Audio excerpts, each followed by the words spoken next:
नर्मदेहर मैं अपने इंटरव्यू की इस श्रृंखला में अभी बैठा हूँ। हमारे समाज के एक वरिष्ठ व्यवसायी और इंदौर में समाज का सबसे बड़ा नाम बनाने वाले हमारे गारगव साहब, जिन्होंने रॉयल एनफील्ड का सबसे पहले काम लिया था इंदौर शहर में और समाज का एक नाम बनाया है। तो मैं गारगव साहब से ये जानना चाहता हूँ कि हमारी महासभा कैसी होनी चाहिए और हमारी इकाइयाँ कैसी होनी चाहिए, आमजन को क्या अपेक्षा है। आदरणीय भाई साहब, मैं ये जानना चाहता हूँ कि महासभा को लेकर अभी जो चुनाव की गतिविधियाँ शुरू हो रही हैं, इसमें हम कैसी महासभा चाहते हैं। महासभा समाज की हो या समाज की महासभा हो, दोनों में डिफरेंस आ जाता है।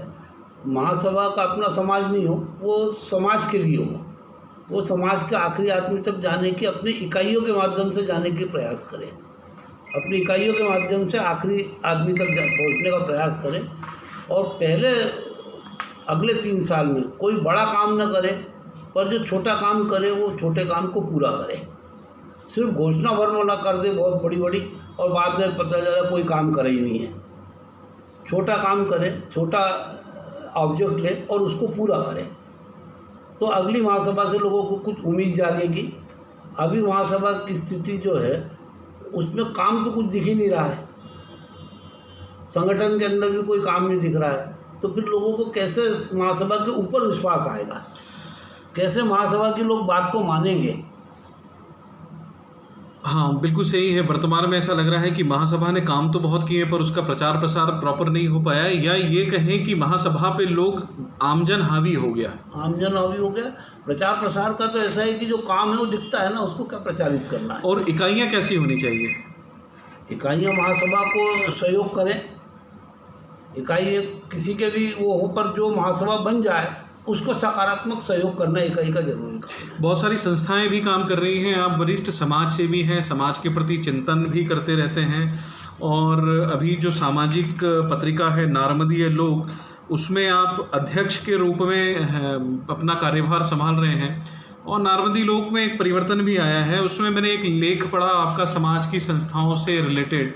तो समाज की संस्थाओं की अपनी क्या जिम्मेदारी होना चाहिए समाज के प्रति। महासभा हो गया, इकाई हो गया, और जो भिन्न भिन्न संस्थाएं हैं उनकी भी कुछ जिम्मेदारी बनती है। समाज की कोई संस्था हो या कोई व्यक्तिगत संस्था हो, जो संस्था को चलाता है वो आपको हमेशा ट्रस्टी मान के चले, और समाज की जो संस्था है या खुद की जो संस्था है उसका पैसे का हिसाब बिल्कुल लेखा जोखा पारदर्शी होना चाहिए। वो आपकी खुद की संस्था भी है, पर अगर आप संस्था को और इंडिविजुअल को अलग मानोगे तो ही वो संस्था स्थापित होगी। अगर आप संस्था को भी अपना ही मान लेते हो, दुकान को भी अपना ही मान लेते हो, तो दुकान भी स्थापित नहीं होगी। दुकान का जो पैसा है वो अलग, आपका जो अलग है ना। तो सामाजिक संस्थाओं में भी लेखा जोखा में पारदर्शिता सबसे ज़्यादा जरूरी है। हिसाब में एक एक पैसे का हिसाब बहुत ज़रूरी है। उसमें आपकी खंडवा वाली जो संस्था है, छात्र सहायक संस्था, उन लोगों की पारदर्शिता देखने लायक है। उनसे समझना चाहिए, वो अपना चुपचाप काम करते हैं लेकिन उनकी लेखा जोखा बहुत पारदर्शी है। जिस संस्था की तारीफ इनकम टैक्स का आदमी ऑफिसर कर दे, उससे क्या अच्छे। बराबर है, पर हमारी इकाइयों और महासभा के पास तो धन ही नहीं है, वो कैसे पारदर्शिता रखेगी। धन का तो ऐसा है पारे जी कि धन तो अब लाना पड़ेगा इन लोगों को, और वो तभी आएगा जब एक बार समाज में विश्वास पैदा करें। जब तक विश्वास पैदा नहीं होगा तब तक दान कौन देगा।